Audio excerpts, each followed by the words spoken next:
안녕하세요. 윌리엄 리입니다. 문재인이 내년 총선까지 무사할까? 한국인이 자초하고 있는 길이라는 제목 동영상의 연장선상에서 계속 말씀드리겠습니다. 한국 속담에 급하다고 바늘 허리에 실 메어 쓸 수 없다는 말이 있습니다. 지금 일어나는 모든 상황은 결국 실을 바늘 허리에 매서 무리하다가 탈이 난 것들입니다. 기본에 대한 충실함이 지독하게 부족한 것이 사회 곳곳에서 극명히 드러나는 상황입니다. 충실한 부분이 뭐가 있는지 모르겠습니다. 제가 지난번에 한국이 미국의 신뢰를 회복하는 것이 이 모든 문제 해결이 핵심적 화두임을 말씀드렸습니다. 많은 사람들이 이는 한국인들이 미국에 대해 찬양하면 이룰 수 있다고 대착각하고 있습니다. 이미 말씀드린 거죠. 미국은 한국인들이 아부하면 기분은 좀 좋아질 겁니다. 하지만 그로 인해 한국을 더욱 많이 믿게 되는 건 절대로 아닙니다. 미국이 그 정도에 넘어가는 국가라면 지금의 패권을 얼마나 유지하겠습니까? 한국이 아니에요, 미국은. 한국 사람들은 자기의 관점에서 생각한 미국 사람들도 한국 사람들이랑 똑같을 거라는 생각을 하고 있어요. 물론 똑같은 부분도 있고요. 다른 부분도 있습니다. 근데 다른 부분이 핵심적인 부분들이에요. 가장 중요한 건 한국이 기본을 충실히 하는 모습을 보이는 것에 있어요. 이게 일본이 잘하고 있는 거예요, 사실. 탄핵 사태로 말미암아 한국의 법치주의는 넌센스가 되었습니다.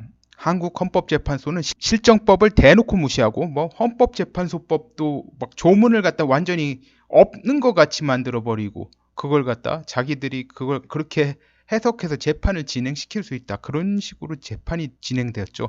이런 상황을 치유하는 것의 중요성을 강구하는 의견들이 간혹 보입니다. 박근혜한테 매달려가지고 뭘 하겠느냐 그런 식으로 말을 하는 사람들이 있어요. 참 뭔가 이게 이 전반적인 돌아가는 흐름 맥락을 갖다 읽지 못하는 거예요. 자, 그런 의견을 가진 사람들이 주도해서 정권을 잡는다고 가정합시다. 당신이 미국이라면 한국을 믿겠습니까? 이건 박근혜에 대한 호불호나 그녀의 정책의 실수 여부 등을 초월한 문제예요.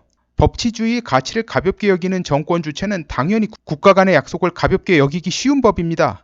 이번에 나타났잖아요. 김무성, 유승민 같은 자들이 권력의 핵심에 선다면 미국 보기엔 문재인보다 그리 나을 게 없습니다. 김정은 졸개 노릇 안 하는 건데 어차피 김정은이 남한에 대해서 할 수 있는 걸 갖다 제한시킬 수 있는 상황에서는 똑같아요. 겉으로 친미하다가 미국이 좀 허점 보이는 것 같으면 면종 복배하고 중국과 붙어먹으면서 이익을 취하려 할지도 모르는데 미국이 마음이 불편해서라도 도저히 신뢰를 줄 수 없는 겁니다.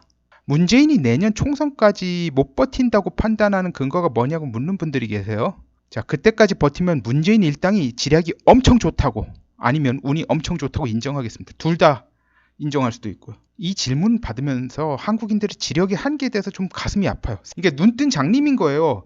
앞에 지나가는 상황에 대해서 뻔히 보이는데 왜 그걸 못 봅니까? 제가 무슨 천재가 아니에요. 절대로. 자, 이 사진 파란 나비 브로치 단 거죠. 김정숙이 G20에서도 달았어요. 이 사진 아실 거예요. 이것의 의미가 뭐냐면 문재인 부부는 자신들이 죽는 한이 있더라도 미국에 맞서고 중국의 편을 들겠다는 태도를 분명히 한 거예요. 그런데요, 이렇게 큰 소린 뻥뻥 쳤는데 한국이 펀다멘털이 자기들이 생각했던 것보다 너무 약한 거예요. 이 문재인 부부나 이런 사람들, 문재인 일당들은 미국이 휘파람 한번 불면 한국에서 태풍이 일어난다든지 그런 거 생각을 못한 겁니다. 내년 총선에 문재인 일당이 승리할 가능성보다 그 전에 1US달러가 3,000원이 넘어갈 가능성이 훨씬 높아요. 그러니까 한국 내에서 그렇게 받쳐줘가지고 문재인이 계속 간다고 하면 계속 조이는 겁니다. 겉으로 드러나게 할 필요가 없어요. 방법이 너무 많아요. 그것도 어려운 방법들이 아니라 쉬운 방법이에요. 미국 입장에서 보면.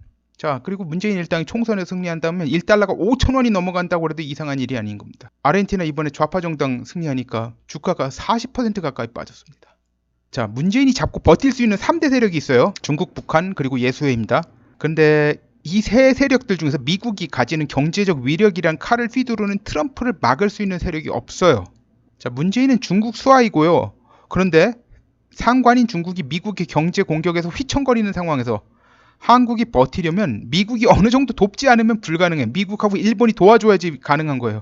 미국하고 일본을 갖다 공격하는 입장에선 문재인을 갖다 이런 상황에서 왜 도와주겠습니까? 한국인들 생각의 틀이 마치 인조가 소현세자 가족 몰살할 때 청나라에서 속수무책이었던 그런 상황을 연상하는 것 같아요. 자, 문재인 정권이 곧 끝장날 거라는 건 눈치 빠른 사람들 다 아는 거예요. 그러니까 립 서비스만 하고 몸살이던 황교안도 말의 수위가 점점 올라가고 있죠. 그리고 김무성과 황교안 연결해준 정광훈 목사도 교보문고 앞에서 태극기 집회한다 뭐라 하는 겁니다. 8.15 태극기 집회가 둘로 나눠진 배경이죠. 하나는 교보문고 앞에서, 다른 하나는 대한문 앞에서. 교보문고 앞에서 하는 건 전광훈 목사가 주도하는 거죠. 자, 어디로 갈지는 여러분이 알아서 결정하세요. 자, 한국인들은 한국에서 본 미국인은 뭐 로버트 할리 같은 사람 아니면 영어학원 강사들일 거예요. 제가 캐나다에 와서 캐나다 미국인들 만나면서 느낀 거는 한국에서 만난 캐나다 미국인들과 여기 현지에 와서 만난 사람들 완전히 달라요. 특히 이제 본토에 사는 미국인들 접하면 느낌이 많이 달라요. 그래서 제가 인종차별 심한 남부 같은 데 가서 느낀 게 아닙니다. 제가 간 주는 중에서 남부는 없어요. 인종차별 심한 주도 없고요. 제가 전에 이제 미국인에 대해 이야기한 적이 있습니다. 오늘 그 이야기를 하면 마치겠습니다. 미국인들은 방심할 적에는 집문도 안 잠그고 외출하지만 불안할 때는 베개 밑에 권총을 두고 잠드는 사람들이다.